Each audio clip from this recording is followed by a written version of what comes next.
क्या जो बहुत पैसे कमा रहा है वो ही पैसे वाला है? क्या पैसे कमाना और पैसे वाला होना इसमें कोई अंतर है? तो हम बहुत बार देखते हैं कि किसी का इनकम बहुत स्ट्रांग है, फिर भी at the end of day वो खोखला बन चुका है, क्योंकि उसके खर्चे ताम झाम, उसका पैसे का मैनेजमेंट इस तरह है कि कुछ बचता नहीं। और कुछ लोग ऐसे होते हैं कि जो एक लिमिटेड इनकम कमा रहे हैं पर वो ग्रेजुअली इतना ग्रो करते हैं कंपाउंडिंग इफेक्ट के साथ कि over the period of time वो एक बहुत वेल्दी इंसान बन जाते हैं। तो इसके लिए 3 फैक्टर्स हमको समझना बहुत जरूरी है कि पैसे किस तरह बढ़ते हैं और एक्चुअली हम वेल्दी कैसे बनते हैं। फर्स्ट तो होता है पैसे कमाना। तो पैसे कमाने के अलग अलग सोर्स हो सकते हैं। एक तो आपका जो रेगुलर बिजनेस है, जो आप रेगुलर काम कर रहे हैं, वो एक सोर्स है। साथ साथ आपका जो पैसिव इनकम हो सकता है, मतलब जो आपने पैसे कमाए उनको सही ढंग से इन्वेस्ट किया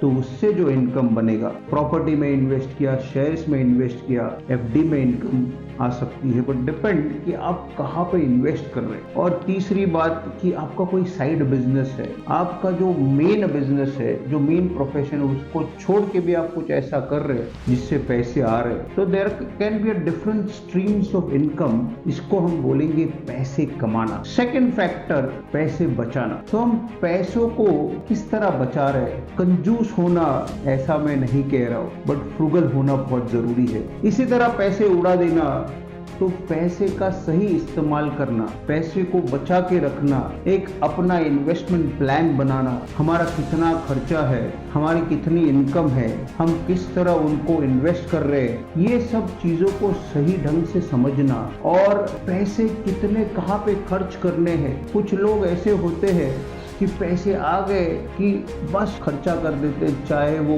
घूमना हो, कोई गैजेट्स हो, कोई बड़ी गाड़ी हो, कोई फर्नीचर हो, शादियों में हो।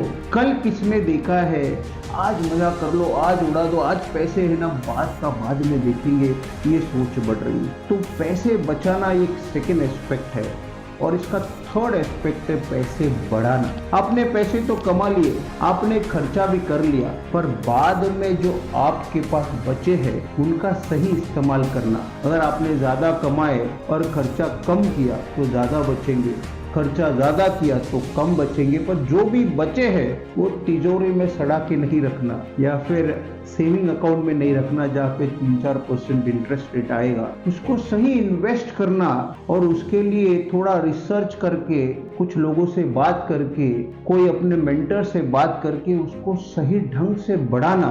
That is one of the most important aspect if you want to become wealthy. इसलिए जो भी आपने सेव किया है, क्योंकि कई बार ऐसे होता है कि जब ये नोटबंदी हुई तो मेरे कुछ दोस्त थे, उनकी बीवियों के पास से बहुत सारा कैश निकला, तो वो 2-5 लाख रुपया पड़ा था, वो उतना ही हुआ।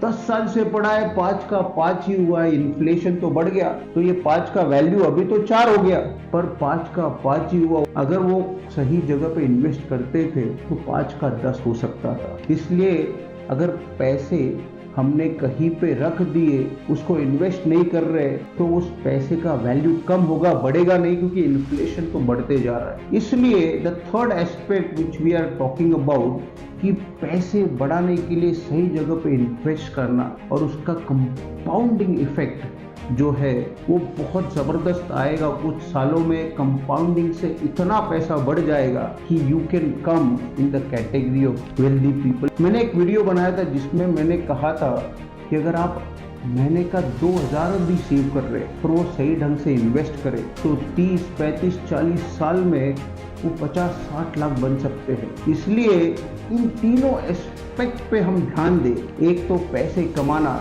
मतलब हम इस तरह से अपने इनकम को बढ़ाने की कोशिश करें, जो डायरेक्ट इनकम है, जो पैसिव इनकम है, साइड बिजनेस से इनकम है। दूसरी बात पैसे बचाना, जो फालतू खर्चे हैं उनको कहीं ना कहीं कम करें।